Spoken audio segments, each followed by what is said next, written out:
3, 2, 1.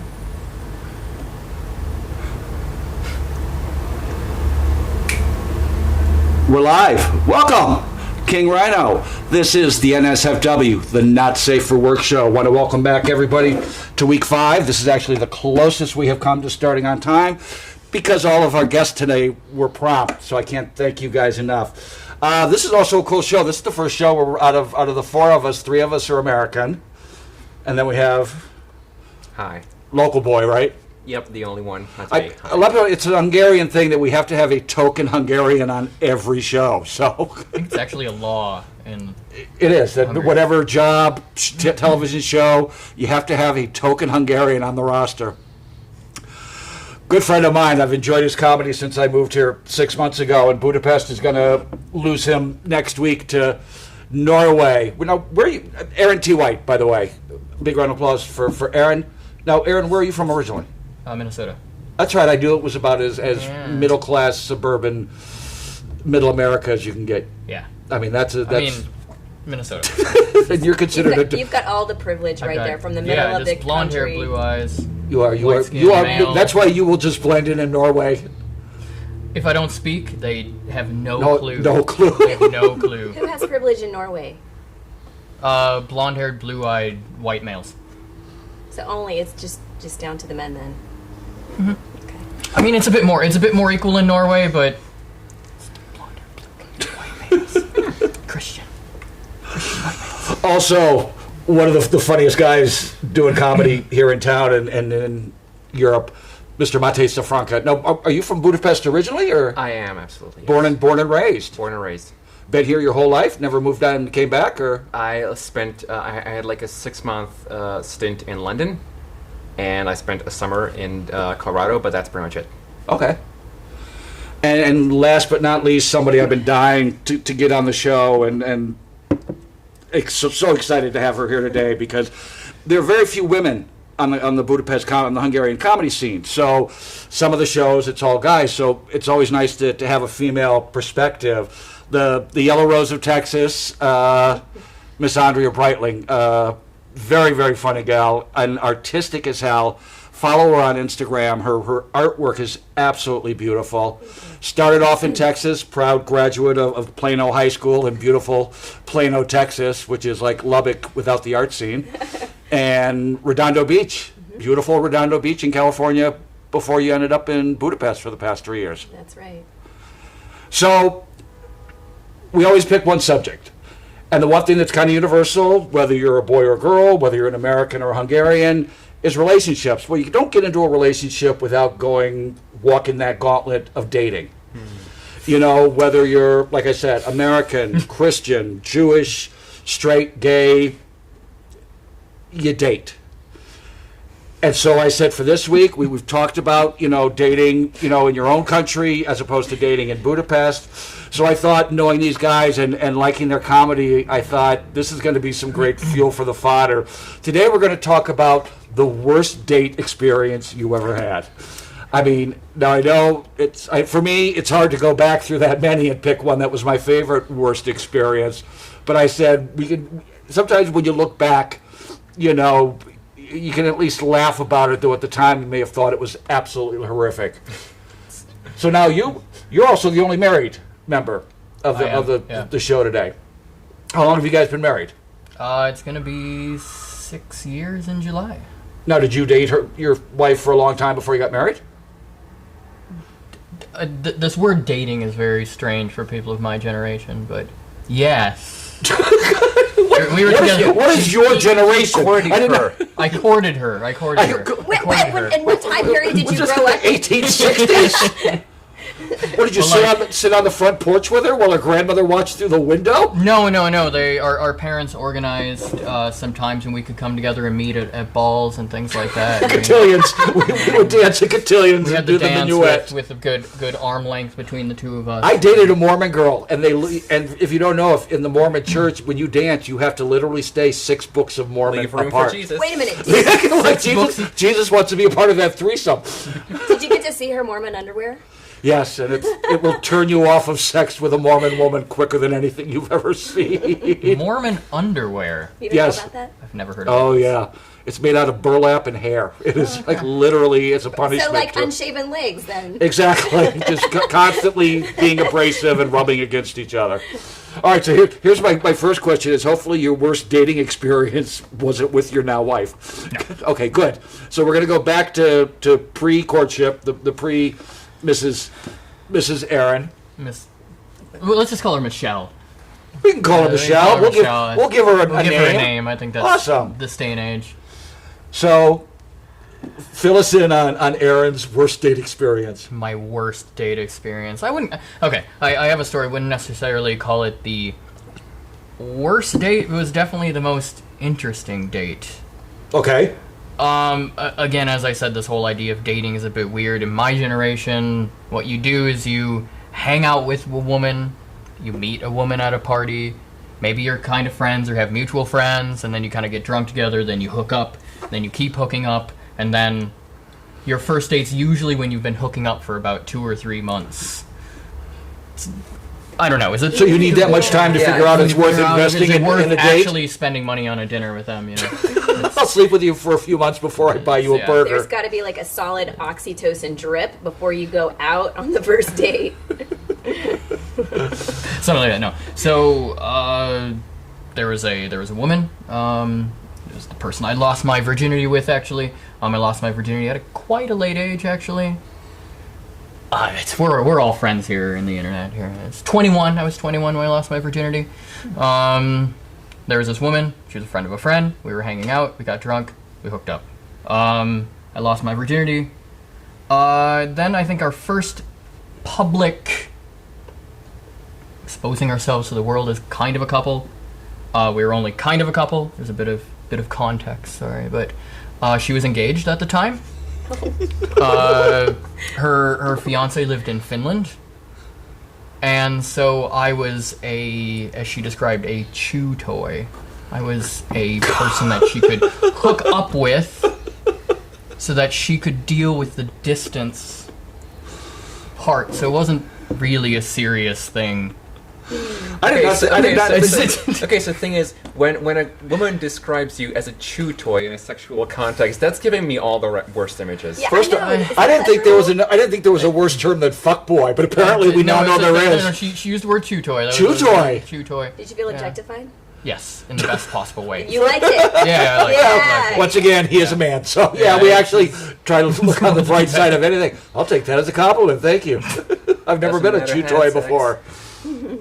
So I just lost my virginity. It was probably about a week after I lost my virginity, and we were going out, and she's like, "Oh, well, I have some friends. They're going to be moving away, and they want to have us over for dinner. And he has a bad back, so can you help him move some boxes into the car?" I'm like, "Sure." So we're driving to their house and all that, and she's like, "Oh yeah, well, just so you know, I just want to warn you that these people, they have an unconventional lifestyle." Like, okay, yeah, that's fine. Well, you know, they're a BDSM couple. Like, I don't know what that is. She's like, "Don't you read Dan Savage?" I'm like, "No, I don't." She's like, "Okay, BDSM, it stands for bondage, dominance, sadomasochism." I'm like, "Okay, I know those words, yeah." So it's like, yeah, so basically he likes to tie her up and hit her and stuff. Like, And okay. she likes to be tied up and hit. So that's okay. I'm like, okay. I'm like, I don't understand the relevance of this. And she's like, just in case there's any like weird conversation points and things like Props that. Just in the room. Just a things like that. sex swing in the kitchen. I just When want you- you to understand that. When you see a bunch of leather straps hanging, don't ask how many dogs do you have. Something like that. So she's like, okay. I'm like, that's fine. So we keep driving. She's like, oh, they're also poly. I'm like there's more than one of them. No, they're poly in that their relationship's a bit unconventional. They'll date other people and within their marriage and things like that. I'm like, I don't understand the relevance of this, but okay. So yeah, just if they say anything strange or talk about a girlfriend or a boyfriend they have, like, just so you're not like weirded out. It's just really common in the medieval reenactment community that they were a part of. There's a lot of weird details to the story.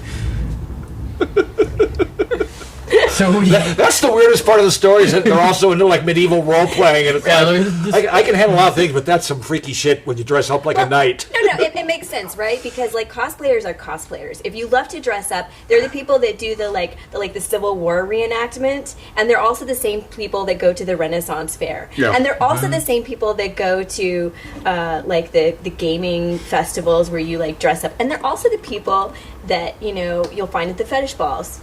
Because bananas buddies are playing characters. Right. Like, do you think that the BDSM couples are like slapping each other at the dinner table? Like, no, it's playing a character. It's like to dress up. It's a dress up thing. Yeah. And so we get there and like we meet him. Of course, the guy's like 2 meters tall, or I guess there's Americans 6'3", just this massive guy. Looks like a guy that you'd see swinging a sword at you. He's like, oh yeah.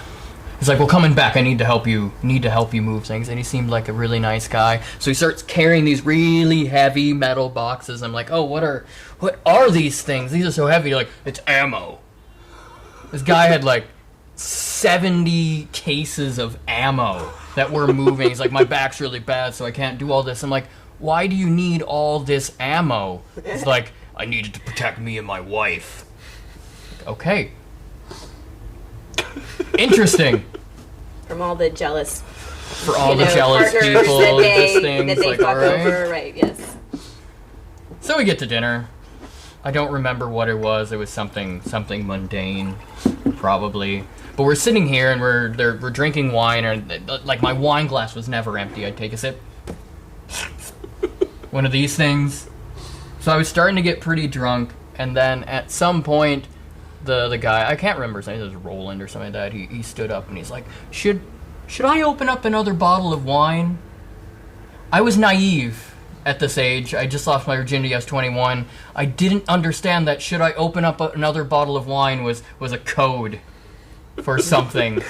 So naturally, I'm like, I love wine. Thank you. I'd love some more.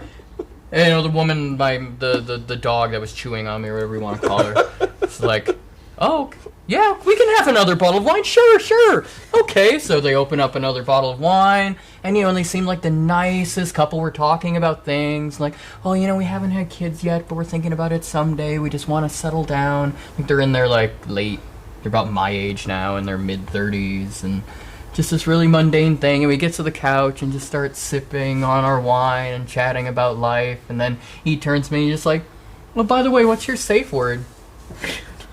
Safe word? Yeah, what's your safe word? I'm like, I don't know. He's like, what? I said, I guess that works. Sure. I'm like, okay. Sitting here and just start talking about other stuff, and he's just like, do you consider yourself more of a dom or a sub? I'm like, what do those words mean? What's a dom? What's a sub? Are you more of a top or more of a bottom? And just I had no idea what this guy was. I think we pretty much all knew that was established. But I didn't. I was pretty naive and all that. And I'm sitting here. I'm like, I don't really know, sir, what you're doing. Is like, okay, yep, you're a sub. I can see that. Which is not the good first impression to give a guy that size either. No. And he's sitting here, and then we're just kind of talking, and then he's just like, my wife thinks you're really cute. Like, yeah, I guess she's cute too. Yeah. Honey, make out with that man. And suddenly she comes and starts making out with me. I'm like, okay, what's going on? Like, making out with this guy's wife that's made some vague threats with guns and stuff. And like, okay, things are going on. And then, like, out of the corner of my eye, I see him going in a box, and he pulls out this giant dildo. And he just starts, like, rubbing it down with spermicide and things like that. And I'm like, what is going on? Like, I was in a Madonna video from the early 90s, but we're listening to Rammstein. Du hast mich. And he's rubbing the spermicide on this giant dildo. And he turns to me, he's like, are you ready for this? And I'm like, I don't know. He's like, okay. He's going here, and just, like, suddenly he's naked. This is big man, and he's, like, just hairy top to bottom. He's like, we can swear in this show, right? Oh, hell yeah. Yeah, not sure before. He's like, I'm gonna fuck your girlfriend with this dildo. I'm like, she's not my girlfriend. I'm just her chew toy. She's like, That's the spirit. That's what you need. That could have been your safe word. Chew toy. He's going and he starts putting a condom on the dildo, and I'm like trying to act like I'm thank cool. God they practice safe BDSM. And that's what I'm doing. I'm like, why are you putting a condom on a dildo? He's like, I'm not crazy, man. It's like it's common courtesy when you're using your wife's sex toy and another woman, you put a condom on it. Duh. I'm like, okay. So then next thing you know, he's like banging my whatever. So the chewy as opposed to the chewer. The chewy, we can call it, yeah. Was totally into this. She was going along with it. Yeah. It was a setup. It was a setup all along. Bamboozled. Yeah, she knew I was too naive to know what I was getting myself into. You're lucky you didn't get butt boozled. Yeah, I know. I was waiting for the story. You could have lost another virginity that night. I don't know. We'll continue on with the story. Yes, please. So anyway, he's banging my chewy with. We dated for 3 years in the end, so we'd say my girlfriend, banging her with this dildo, and I'm sitting here, and then we're like watching because we're supposed to watch because that's a part of the game, like watching him dominate my whatever you call her. Of course. And we're sitting here, and she's watching, and next thing you know, like the wife's naked too, and then I'm naked, and I don't know why, but I was so drunk at this point, and at some point he's just like, yeah. What my wife really needs is a good whipping. I'm like, okay. Next thing you know, he's giving me a whip. He's like, go and start whipping my wife. I'm like, okay. I'm like, and he's like, that's not whipping. Give me that. Shut! She's like, yeah, this is so great. I'm like, what is going on? He's like, try it again. So I'm sitting here whipping this guy's wife, like, sitting here, and he's like, yeah, that's it. You want to do it harder? Do it harder. Do it harder. And then he's like, it's your turn to get whipped. Okay. I'm like, sure. And then next thing you know, but she's doing it really gentle, because she knows I'd never done this before, and all that, and I think that's where it stopped. I was really trashed. We slept on the guest bed. We didn't sleep in their bed. It didn't become an orgy. I didn't have sex with another person. But well, I'm glad you saved that for the second date. Yeah, it's for the second date. Yeah. So and then they moved away, and I never saw them again. Thank goodness. But that was. I mean, you're kind of fast forwarding, but that must have been one awkward drive home. I don't know. I had no experience in sex at all, so I had no idea that this was weird. Like, I didn't really I thought it was weird, but I'm like, maybe this is just what people who have sex do. Yeah, no, I didn't know. Yes, she was calibrating you so that this would be your normal. And that's exactly what it is. She was grooming me for this weird stuff, but she turns out she was really into BDSM. I wasn't. But at least you found out early. At least you found out early in your sexual experiences. This is not for me. Yeah. This is not my bag. It'd be fun. Handcuffs are fun, but that's about it. All right, now here's the most important question. Does Michelle at home know this story? Oh, yeah. Oh, good. Because if this was a surprise to her, you may not be moving to Norway. No. She knows all that. Yeah, she knows all this. So the dog had been engaged when she took your virginity and then broke up with the fiancé and dated you for 3 years. Yes. Okay. In the end. Yeah. She played you like a violin. Mm-hmm. Was she older? No, she was a little bit, like a year older. Yeah, dating her was weird. There's a lot of weird stories that seem normal in my 20s, but now that I've lived like a normal life and talked to other people, I realize that this is like an insane world that I got myself into. Like this world connected to the medieval reenactment people. Yes. Like everybody is poly, and it's just. So this is kind of like your 50 Shades of Aaron story. This is pre 50 Shades of Grey as well. Yes, that's maybe not my worst date, but it's definitely my most memorable date, despite the fact that I got blacked out drunk. But still, from being blackout drunk, you still got a lot of the detail. The only detail you forgot was what you had for dinner. Yeah, which is now driving me crazy, because now I really want to know what you had for dinner. Meatloaf. Was it? So, Let's just say meatloaf. Let's just say meatloaf. It was in Minnesota. Well, White apparently there was no people, meatloaf in that night, so... I bet you there's some Kraft macaroni and cheese on that table. Oh, I Might hope have so. been. Yeah. That's... I would have remembered that. I was a big fan of Kraft mac and cheese. Me too. Well, who isn't? Who isn't? Have you had it recently? Have you guys had Kraft mac and cheese recently? No, has it gotten better? Do you know Kraft mac and chease? I know of it. We don't have it. I obviously I've don't- heard stories. I've heard tales of this legendary crap. The stuff. American mystery of Wait, crap. do you like the tall box with the powdered cheese, or No, do for you like the the- long box with the liquid? No, cheese? the Velveeta. Well, that's Velveeta. That's the Velveeta Velveeta. thing. That's too fancy. That's rich people macaroni Yeah, and cheese. When you're like a student and you go to buy macaroni and cheese, you get like the 4 for $1. Yeah. Little tiny elbow macaroni with the fluorescent orange powder, and then you see the Velveeta and you go, $3. You're like, ooh, that's rich people's macaroni and cheese. no one can afford $3 for a dinner. Come I've been on. waiting for them to sell the powder separately so I could do one with extra powder. They do that, I think. No. I've seen it. Extra in powder. in the spice section sometimes. They have Really? cheese powder, yeah. We'll be right For back with a popcorn. mac and cheese commercial podcast. Today's show, What is your worst mac and cheese in your life? well, thanks for giving away next week's topic. Spoiler alert. What do you miss the most about the United States? Kraft mac and cheese. Okay, now to follow up errands. I feel bad. But hopefully we're just gonna keep raising the bar. Well, fortunately I have 34 years of experience in disappointing people, so this is not going to be very new to me. Now, obviously, I cannot top that. I'm afraid,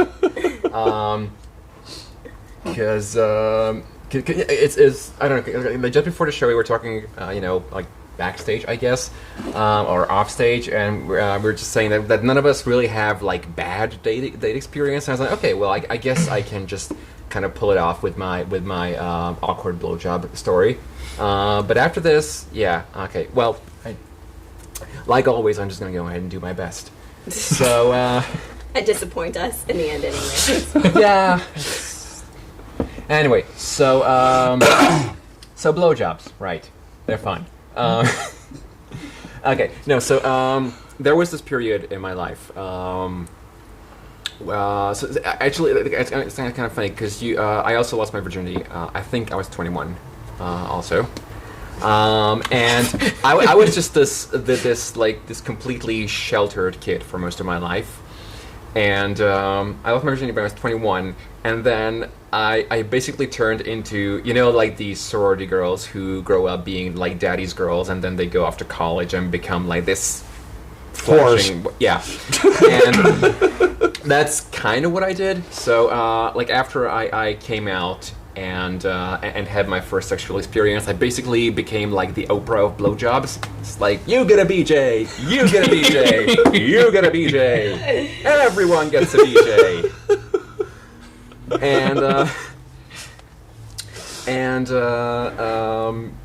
yes, so like when you do something as much as I used to do, you kind of like start to look past the thing you're actually doing, and you start looking around the context, and you start noticing patterns. And one thing I noticed is that how like different guys react differently to being blown.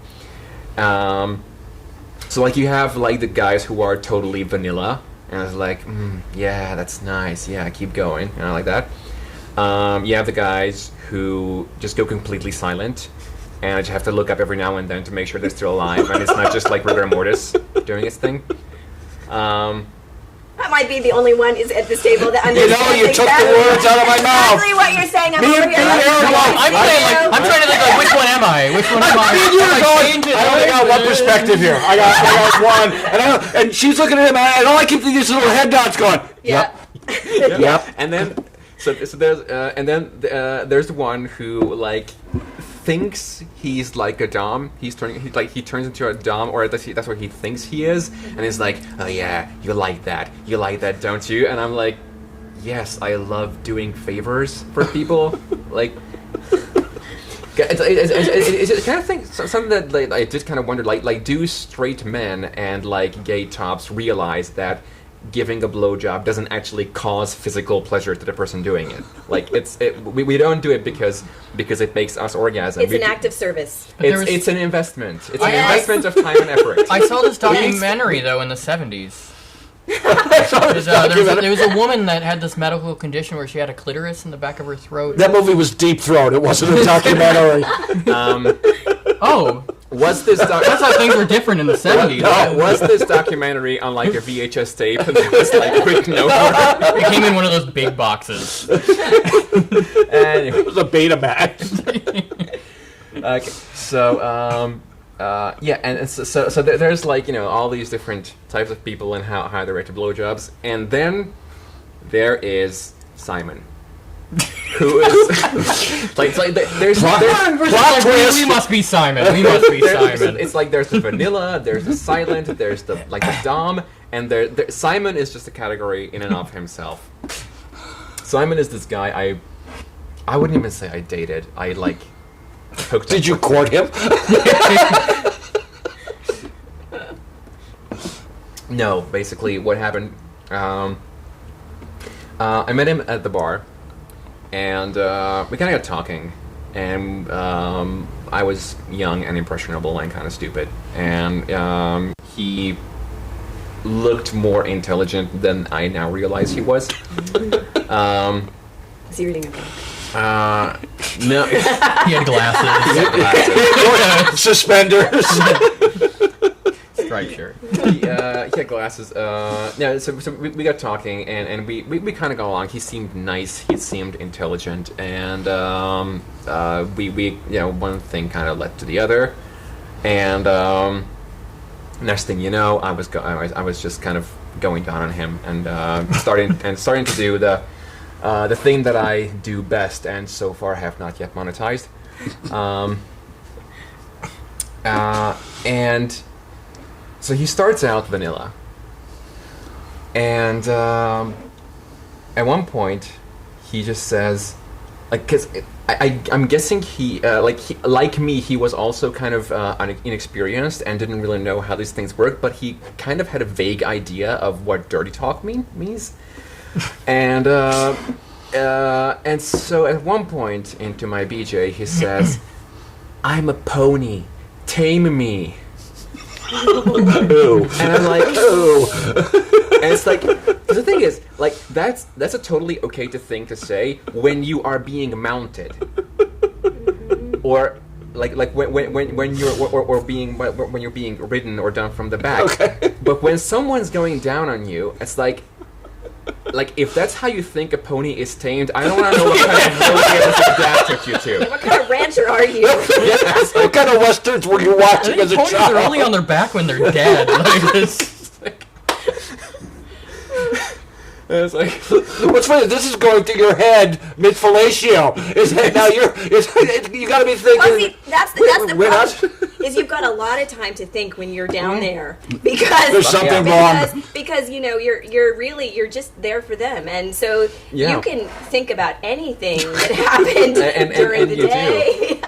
basically. So meditation technique. Yeah, it's just it's because it prevents you from talking, so it just kind of takes your mind off things.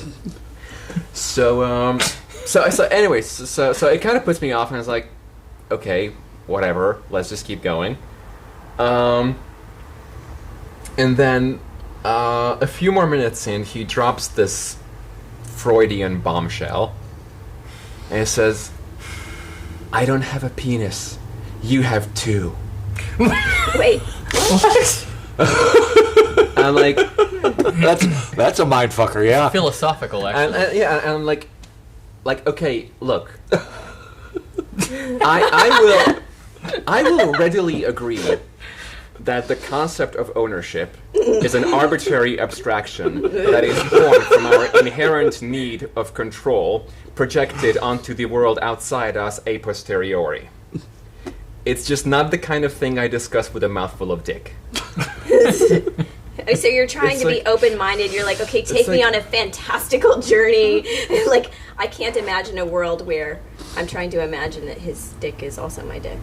Yeah, it's like, it's just like I have to. Okay, so, am I? Is this supposed to count like masturbation now, or like am I supposed to? Have you ever tried to suck your own dick? Because that's what it would be like. I might have. just I wonder how many guys. Has anybody polled? Like, what's the percentage of the male population who have tried to? 100%. it's 100%. 100%. One right down the line. It's like I do yoga when I'm doing the plow. I'm thinking to myself, "This is so close. If only I was turned on right now." That's like the ultimate God's dick joke, because you can just get so close. It's just so close. Which is like the old joke: if I could suck my own dick, I'd never leave the house. Yeah. So getting back to Simon the philosopher. That was, and honestly, it's like. And again, I was an English major in college. I only took one semester of philosophy because we had to. Apparently, I missed the part where like Freud and Marx had a baby and named him Simon.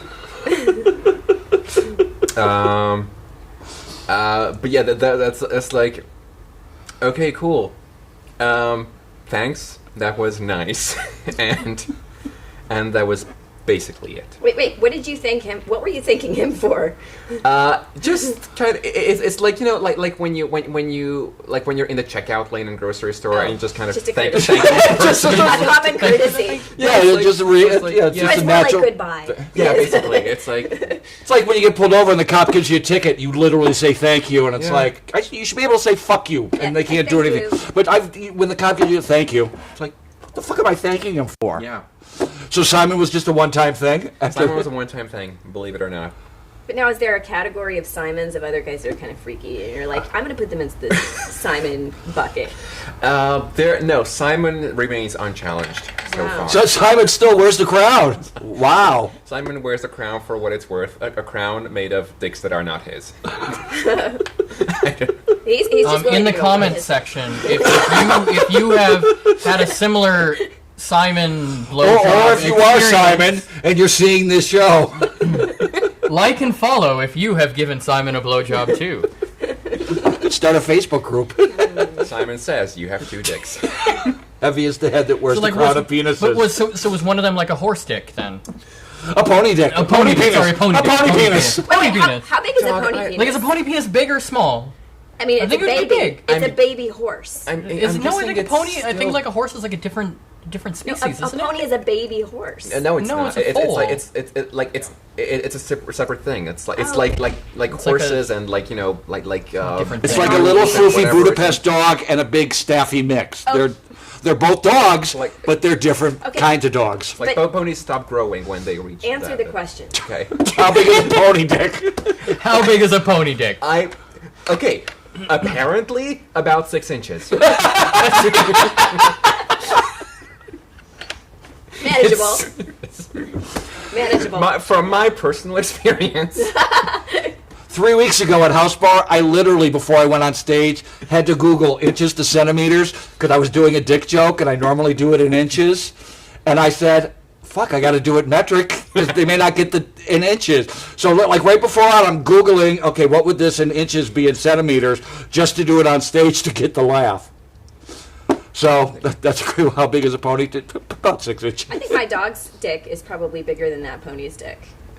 My dog is showing his dick all the time. It actually really grosses me out. And this is the dog that It's like I'm house sitting. I'm dog slimy. sitting next week. Thanks for that little tip. Oh yeah, by the way, Yeah, it means he really likes my you. dog's a shower and a grower.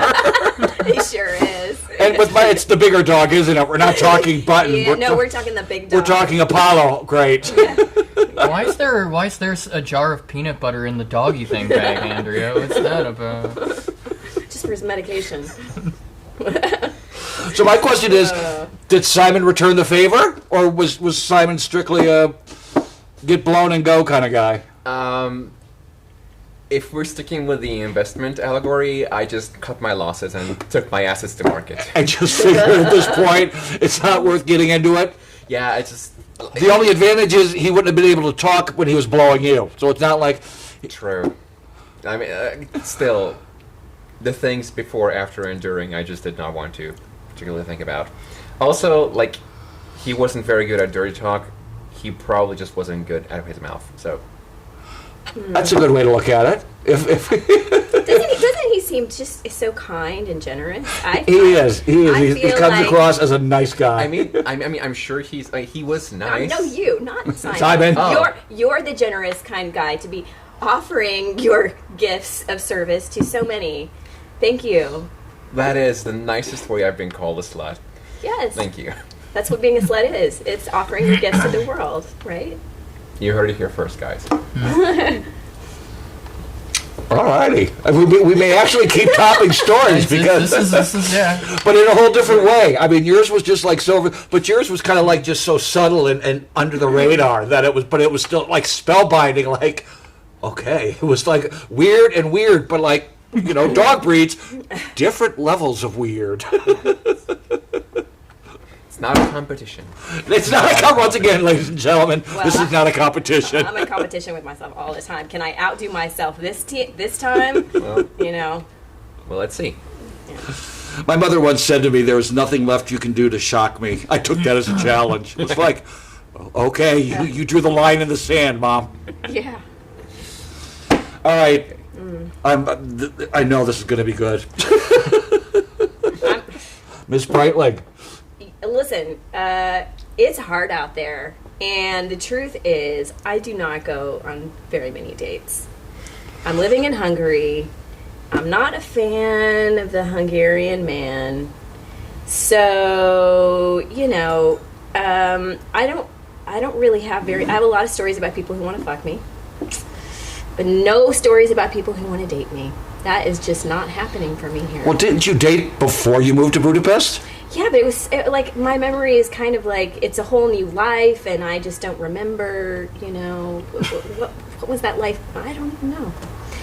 But I had moved here, and I actually moved here for a man, and to start a relationship with a man that I had been dating long distance for some time. And I come here, and after 2 months, he dumps me because he says I'm too independent. And I said, what exactly does that mean? Like, I can take care of myself, I pay my own bills. What do you mean? He says, well, you've got too many opinions. So I was like, okay, well.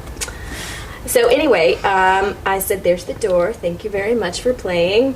And I decided to stay in Hungary. So after about 6 months, it's been the longest I had ever gone without sex since I probably started having sex as a teenager. I was going to see how long I could go. And I was getting kind of like shaky, you know, when you walk around and you're so like, you just look at a man, and you know, if I had a boner, I'd be swinging it all the time. So once again, Mate is the only one that can really identify with this part of the story. Yeah, so I met this beautiful man. He was 23. I'm over 40. Hello. And he was a professional soccer player. And he invited me to come over to his house to hook up. And I was like, okay, maybe this is just a thing. It's been like 6 months. I've really been trying to see. I wanted to see what it's like to like not have sex for an extended period of time. Like, what am I made of when I don't have sex? Well, it's horrible. So, you know. Never get married. Never get married. Yeah, never get married. Yeah. It's not true, actually. This marriage is actually really great. Just married people just say that there's no sex just to keep people from joining the club. Because exactly. I don't know why.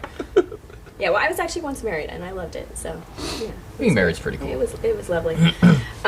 So yes, I hooked up with this guy. I went to his apartment, and it was like 15 minutes from the time I entered the door to the time that I exited. So we did this thing, and then he throws my clothes at me, and he says, okay, I have somewhere to be. And he had this attitude like he just got that. Like he just hit that. He just hit that old lady. That's the definition of pretty much hitting it. Yeah, that's and it. I was like, in record time. Yeah, no, he was such a bad lover, but he had such a inflated ego. He was like, he's the man. Like he tossed me his clothes with some swag. He was like, you know, like kind of like almost in slow motion. And I was like, wow, you think you're just hot shit, right? Because you just like. And I just started laughing. I just started laughing uncontrollably because I was like, you're the worst lay I've ever had. And I can guarantee that I've been having sex longer than you've been alive. You know? For it to only last 15 minutes, was he standing there naked with an erection when he opened the door? Because, I mean, the clock is ticking. Yeah. You know, from when the door opens to the 15-minute, you know, kick-out point, I mean, that obviously did not leave a lot of time for foreplay. It was fast. We were there to get it done. Get her done is what my dad always said.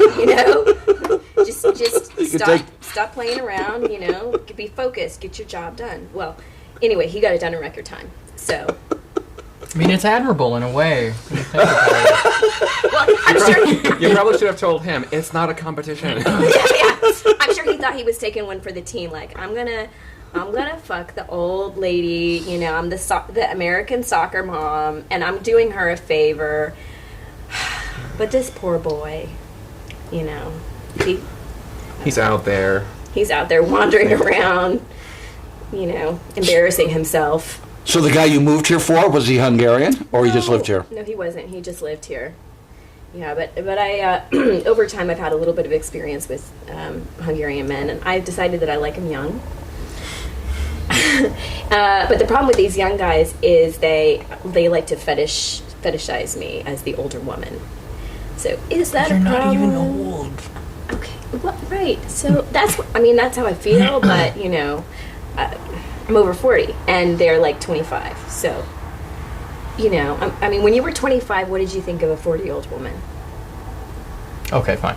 All right, fine. You made your point, Andrea. Okay. When you're 25, Next. Yeah, when you're 25, a 40-year-old woman is your friend's mom. Like that's the thing.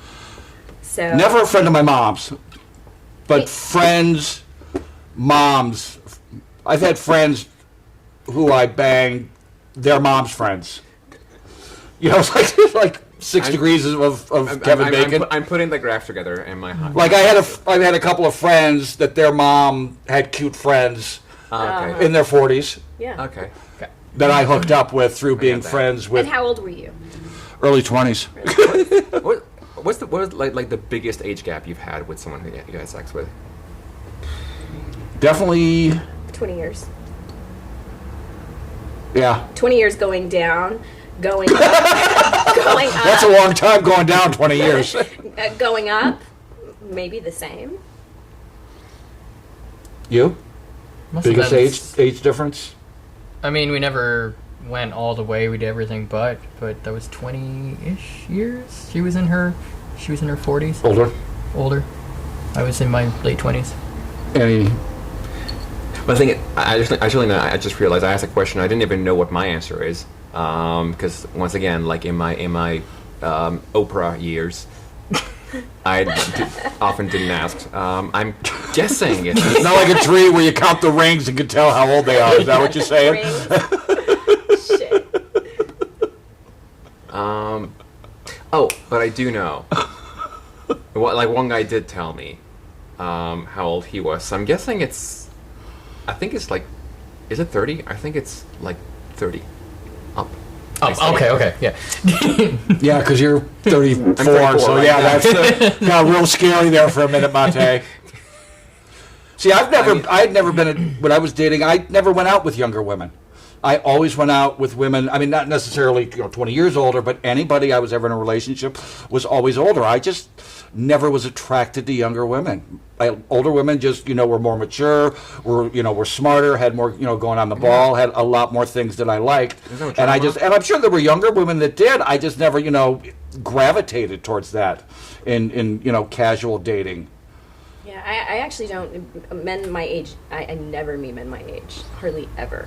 Well, you're like me when like at our age, unless you're sitting in a bar or you have, girlfriends that you go out, en masse and hang out, but when it's a pack of women, it's always hard, for a guy to, single one out of the herd, to bring her down, like a lion with a gazelle.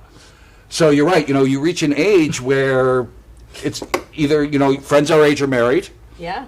So unless they're hooking you up with single friends, you're not hanging out, if you're hanging out with married friends, they're married, unless they bring in, a ringer blind date for you. Well, I mean, I'm living in Hungary, and, my basic requirements are no smoking because I'm a health freak, and no alcoholism. Yeah, that's... Hungry's out of the question. You understand the dilemma. Yeah, Yes. I mean, there's not much of a dilemma. There's You just may have to switch 99% team and start looking at Hungarian women, but I even think then smoking and alcoholism is still going to Yeah. eliminate most of the women Hungarians in this country. Yeah, it's true. They love their palinka. God. Think about the Do age they group. love it though? Do they really? Or is it just part of their nationalism. DNA? It's just They don't know it any other way. Yeah. that's I'll tell you, these are smoking motherfuckers in this country. For all I've traveled, I have never seen a country where people smoke like Hungary. My God. I mean, I watch people walking down the street on their cell phone, hand rolling a cigarette with one hand and lighting it. I'm like, I can't even roll with a machine. They're rolling it on the tram so the moment they get off, They can light it. up. Yeah. Yeah. Yeah. The thing about the age difference thing is that, like when I was on Tinder, I mostly looked my age and up, and one time I figured, okay, well, let's just see what the what the lineup is, like 18 to 34. Change the parameters. Yeah. So I just like drew that slider all the way down, and I just started flipping through, and I was like, okay, this like some of them are kind of cute, some of them are just like make me feel like a pedophile, and it's like, but the thing is, it wasn't even that like okay, I was looking at 19 or 20-year-olds. It was the thing that like I was, Tinder obviously offers you guys that are also looking in your age group, Right. So it's like. It wasn't the fact that I'm a 34-year-old guy looking at 20-year-olds. It was the fact that I'm looking at 20-year-olds who are looking for 34-year-olds. Right. And that's just gross. You don't take that as a compliment? You're their daddy fetish. They're looking for that old man to be like, yeah. That's but the thing. Those It's fetishes are weird though when they fetishize you because they're not seeing you. Like actually, I feel like this is the most insulting form of objectification. Is like when they create this whole fantasy about you, like you're gonna be my teacher. Okay. You're gonna teach me. And actually, I get all these offers of like from the young guys of being like real Speaking of the whole submissive dominant relationship of guys who want to serve me, and I'm like, I'm kind of just ready for somebody who can challenge me and meet me at my level, call me on my bullshit. I don't want to be a teacher. Okay, I need my house to be cleaned. It's true. So if you want I could play that card. You know, That's a good one. do that and then give me a foot rub and leave, then that's fine. I really like foot rubs, Who doesn't? Right? Actually, there's a lot of people who don't. Yeah, no, I've got I nice, don't. I've got nice I'm, feet. really- So. I'm just ticklish as fuck, so. I've just never been a foot rub guy. Just not. I mean, I appreciate the offer, but no, I'm okay. Thanks. Though I don't mind giving a foot rub. It's not like I'm anti-feet. I'm just, A, I'm a little ticklish, and B, it's like, no, it's just not my thing. Which I've never understood, I mean, it's hard to say I don't understand a certain fetish because it's like whatever floats your boat. Okay. And you see, for me it was always gay guys that like the smell of sweat socks and wanting to sniff tennis shoes. I know. Where I go, I understand a lot of things or turn out, but it's hard for me to wrap my head around. But there's always like, they say there's something that happened, there's some trigger that happened in your life that kind of sets it up as to a lot of the time in what becomes a fetish or, becomes something that turns you on. So, Now you think about what turns me on. did Simon at one time have 2 penises, and one had to get removed, And he's and it been was looking sewn forward ever onto a since. pony? Like it became a prosthetic pony dick at some point. I've been wanting to make a line of stuffed animals that are slightly offensive, and this like 2-dick pony is Two-dick pony. a great. You guys, I woke up the other night. Simon the 2-dick pony. Yeah, Simon the 2-dick. It's a perfect name too. I woke up the other night laughing so hard because the whole night I was dreaming about and my latest invention, body orifice sleeping bags. And I remember that you were talking about that on Facebook, and I was going, "That's fucking brilliant." I couldn't stop laughing. Can you Fucking imagine brilliant. a sleeping bag, and you're like peeking out of like an asshole, and you can like scrunch the neck really tight, around your A neck, vagina, an ear. a penis. Whatever it's just it's a brilliant idea. Make sure the fabric or the material you make it out of is very easy to clean. That shit is Durable and cleanable. It's gonna have one use and one use only. different body orifices, different things. I was thinking there could be add-on packs for, creating the full experience of being in that body orifice. Yeah. So I wake up, and my rule is everything's already been thought of. I'm an artist, so I'm always trying to come up with new ideas, and I'm convinced that there are no original ideas. And I was like, well, I'm going to search the internet and see who has invented body orifice sleeping bags. Japanese? Nobody. Not even Japanese. Why are you talking about it here? Me. Patent that shit right now, Andrea. Do you have a name for this line of product? I'm looking for investors right now. Oh god, we need a name for this. We gotta, I don't know. like In the comment sections, if you have an idea, Or want to give me some money to start this business. because it is just like it's so bizarre, it's fucking brilliant, and the market, and that's what the fucking market is there. Yeah, can you imagine crawling out of a penis? That is hilarious. Well, technically, we all did, but or swam out of one. We swam out of a penis. So you'd like crawled the out of a extra vagina. large penis bag? Now, is that the uncircumcised or the circumcised bag? No, definitely circumcised. That's for cold nights. You can get the Uncircumcised. you can get the couple version. You can couples version, which is like a vagina and a butthole. penis? Yeah, and then you can. Zip them together. Yeah. I'm thinking like a vagina and a butthole, so you can do like a DP reenactment. And then there's the taint right in between. Then you would have the taint add-on attachment. There's some extra money right there. Yeah.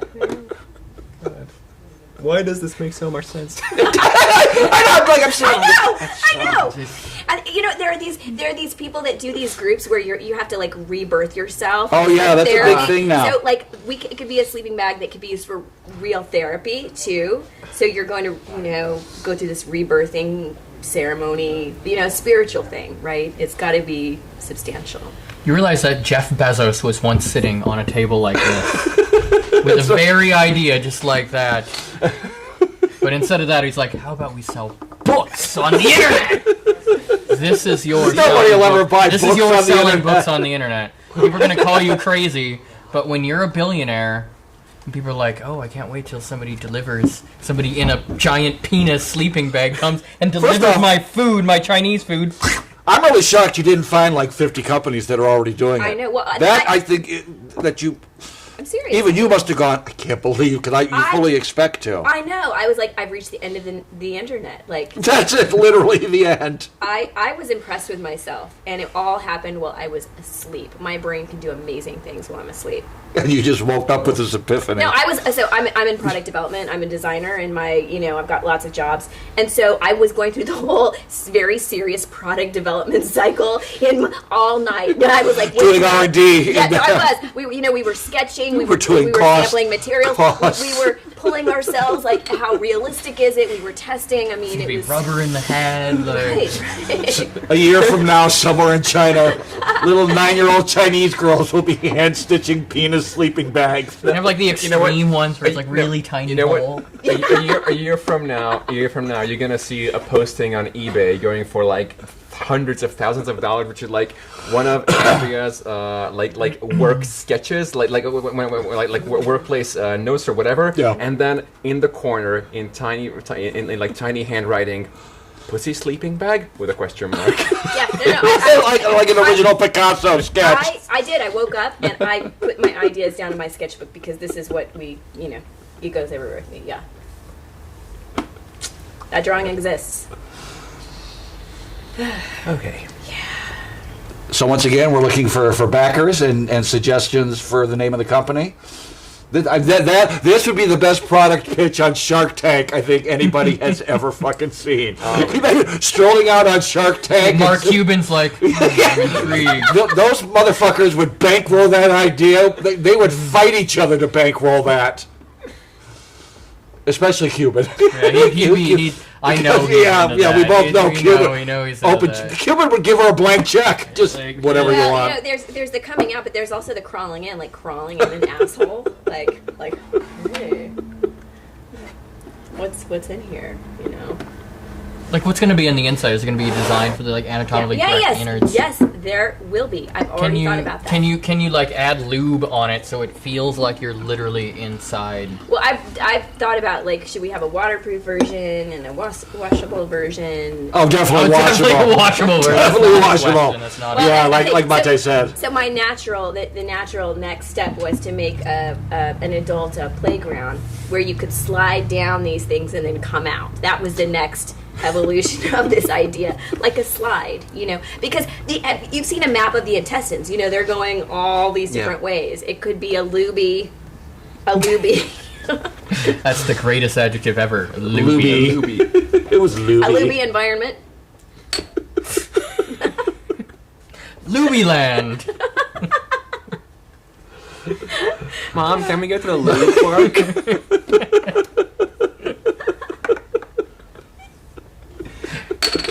All right, go put on your latex outfit.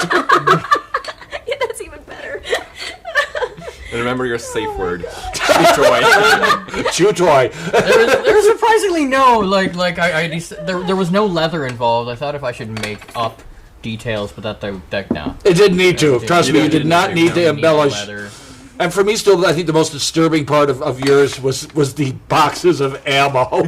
Because if you have that much ammo, you have a whole lot of fucking weapons to shoot it. Or some enemies, or, Yeah.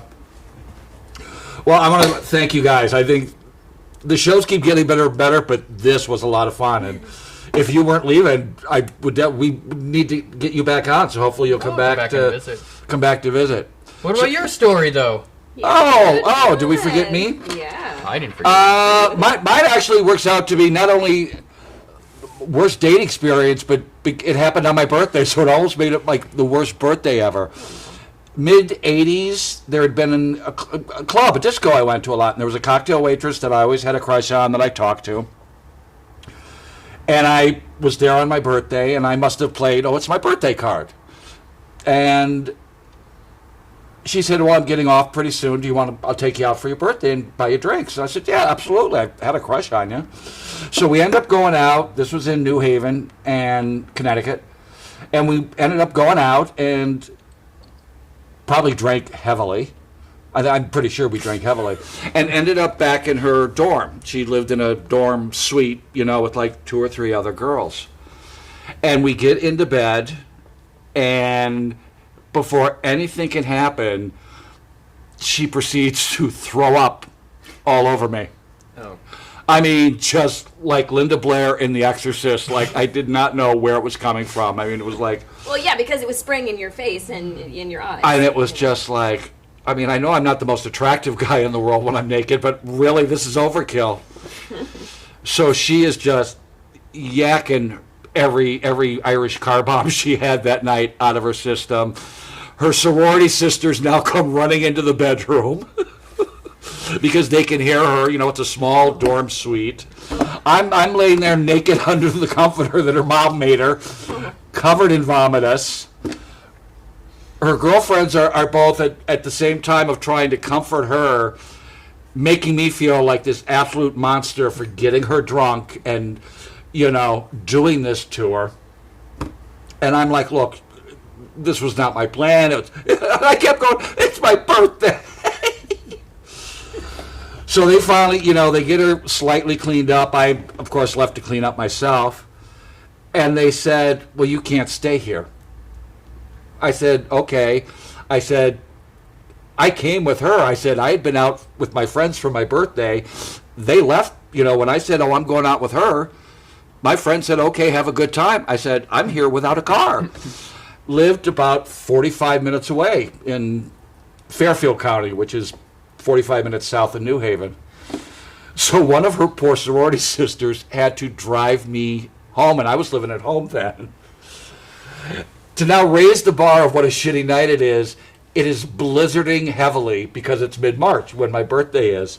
So this poor girl who fucking hates me for getting her sorority sister vomiting drunk now has to drive me 45 minutes in the middle of a blizzard and then drive 45 minutes back if she's lucky in these awful back roads of Connecticut that aren't being plowed because the snow's still coming down. So after getting vomited on, I had to deal with almost an hour in the car with this girl just reading me the riot act on why I was such a shitty human being. And I was still just going, it's my birthday. I already got vomited on, man. Yeah, That's you know, it's like enough. So it's like literally every year on my birthday, I think of that story. If I don't think of it any other time, and the funny thing is, my son now is going to grad school where I got thrown up on my birthday. So anytime I would go to the college, I would have to drive past the sorority house where I got threw up on. So it was just like this, like rubbing salt in this 25-year-old memory over and over again. But I think that, you know, I've had tires slashed, I've had car windows broken.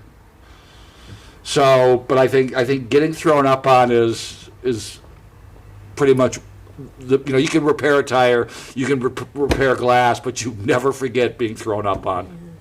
It's inexpensive, but it's vile. It's cheap and nasty. Yeah. Like, could it have been a fetish? Like, did she have this look and was she objectifying you? And she's like thinking about, I can't wait to vomit on open him. your mouth. Like do it. I mean, that's where you think about people that like being, you know, peed on and pooped on. I go, I'm sure there is a fetish for people that like being vomited on. I'm sure there is. Or people who like vomiting on other people. Is she a vomit top or a vomit bottom? You know, if you go to Pornhub and you type in vomit puke or top. vomit, videos are going to show up. Again, it's not safe for work, but type in vomit top on the internet. Pornhub, and see what happens. Tube Galore. No, you don't want to go to Pornhub. That stuff is made for fantasies. Go to FetLife and search on FetLife, because that's where people have to actually enter in the things that they're interested in.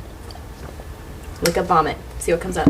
Fat life. Eh? Yeah. Alrighty. Yeah. In closing, so best of luck on your move. I wish you and Michelle all the best. Is there much of a comedy scene, or will you be able to start a comedy scene? My goal is to start an open mic in Bergen. They have a Norwegian open mic. I've performed there in English. I don't want to be that English speaking guy at the Norwegian open mic, but I would like to perform in Norwegian. Gives you practice. Yeah. And is English prevalent enough, like it is here in Budapest? Yeah, more so. More so. They're all fluent. So it actually has some potential that you could be the next comedy mega king of open mics and Yes, I'm reindeer the next, nuts I'm the wherever next it is. Kitty Naj. You want it? Next Kitty Naj. Mate, what do you got coming up? Oh wow. Okay. In comedy or just in general? And both, in general and comedy. Not a great deal. I'm still performing at House Bar. I'm still performing at Aurora. There's actually gonna be in July the 1 year anniversary show at Aurora. I'm supposedly gonna be there. At least Dunny asked me if I wanted to be there, so I'm gonna take that as like an invitation. So that's gonna be there. But other than that, yeah, I'm gonna be at House and or regularly at the shows.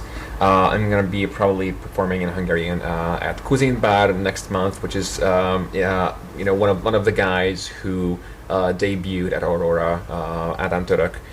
He started organizing a Hungarian stand-up Which is starting show. to catch on. I'm hearing good things about it. Yeah, and we've had our third show, and it's really gaining traction, and we obviously can always use a little bit more clout, so and a little bit more like hype for it.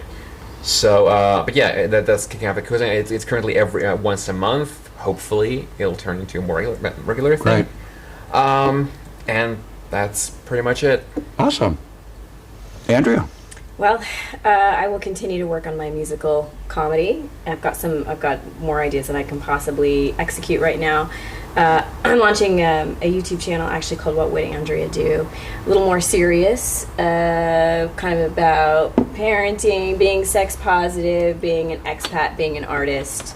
Maybe not as silly as you guys are here, but This is hard to top, so yeah. And not to mention the Body Orifice sleeping bag project, which is still ongoing. I mean, I'm just waiting for investors to come through. That's it. Yeah. And after this show, who knows? Anyway, thank you guys for coming. I've been King Rhino. This has been Not Safe for Work. We'll see you guys next Thursday night, and have a good week. See you soon. Bye-bye.